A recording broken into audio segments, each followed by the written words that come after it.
आदरणीय सचिव महोदय, सभी शिक्षक, उपस्थित अतिथिगण, मेरे प्यारे दोस्तों, आप सभी को युवा दिवस पर हार्दिक शुभकामनाएं देता हूं। स्वामी विवेकानंद द्वारा कहा गया ये लेख है कि जिंदगी में कुछ भी असंभव नहीं है। जिंदगी में कुछ भी असंभव नहीं है, सब कुछ कर सकते हैं, मगर हमारी सोच ही हमें मार देती है। युवा देश के भविष्य होते हैं। आज के समय युवा देश की उन्नति है। अगर आपको अपने देश का विकास करना है तो युवाओं को उसमें बढ़ चढ़कर हिस्सा लेना चाहिए।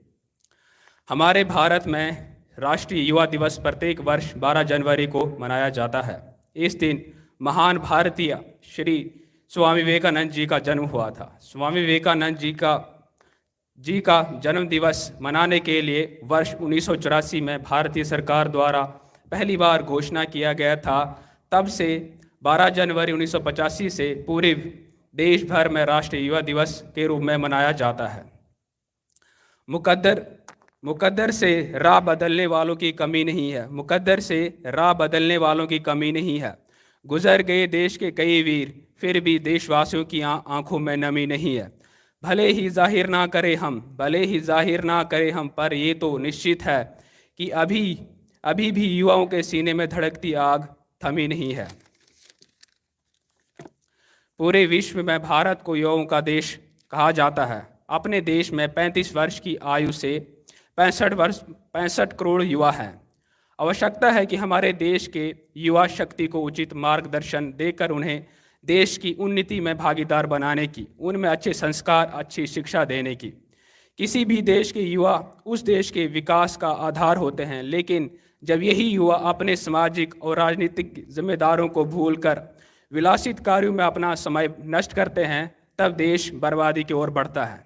स्वामी विवेकानंद जी के विचार आज के इस आधुनिक युग में आशा और प्रेरणा का एक ऐसा मार्ग है जो कि निराशा से भरे जीवन में आशा की नदी बहाते हैं। हमको मिटा सके ये ज़माने में दम नहीं, हमको मिटा सके ये ज़माने में दम नहीं, हमसे ज़माना खुद है, ज़माने से हम नहीं। युवा पीढ़ी को प्रेरित करने के लिए और समाज में सुधार करने के लिए स्वामी विवेकानंद जी ने अपना पूरा जीवन निर्वाहित कर दिया। आज के विचार और उनकी कही हुई बातें युवाओं को प्रोत्साहित करती है। ख्वाब टूटे हैं मगर हौसले जिंदा है, ख्वाब टूटे हैं मगर हौसले जिंदा है, हम वो है जहां मुश्किलें भी शर्मिंदा है। स्वामी विवेकानंद जी युवाओं को देश का महत्वपूर्ण अंग मानते थे।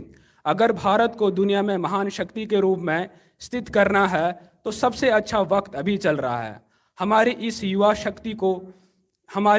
शक्ति को ताकत से पूरे विश्व को भी अभी प्रभावित कर रहे हैं, दुर्भाग्य से। लेकिन बताना तो पड़ेगा कि कुछ युवा आज नशे की चिल्लू भर पानी में डूबता नजर आता है, सिगरेट के धुएं उड़ाता है और गाली गलौज करता हुआ नजर आता है, और आशा करते स्वामी विवेकानंद जी के जीवन से मिलने वाला अमृत रस आज के युवाओं को ग्रहण करे और भारत की संस्कृति और विकास के लिए अपना योगदान करे। युवा मतलब एक नई सोच, एक नया नजरिया जो कि समाज के लिए हर हिस्से की उन्नति और सफलता के लिए और आगे ले जाएं। स्वामी विवेकानंद जी का कहना था कि 21वीं सदी हिंदुस्तान की सदी होगी, और आज हमारा भारत हिंदुस्तान का सबसे युवा देश है। किसी मकसद के लिए खड़े हो तो एक पेड़ की तरह, किसी मकसद के लिए खड़े हो तो एक पेड़ की तरह, गिरे तो एक बीज की तरह, ताकि दोबारा आकर उसी मकसद के लिए जंग करें। अंत में ये ज़रूर बोलना चाहूँगा कि भले ही स्वामी विवेकानंद जी हमारे बीच नहीं हैं, परंतु उनकी कही हुई बातें भारत के भविष्य के लिए हमेशा अमर रहेंगी। ऐसे वीर नेता को मेरा नमन है और आप सभी का धन्यवाद।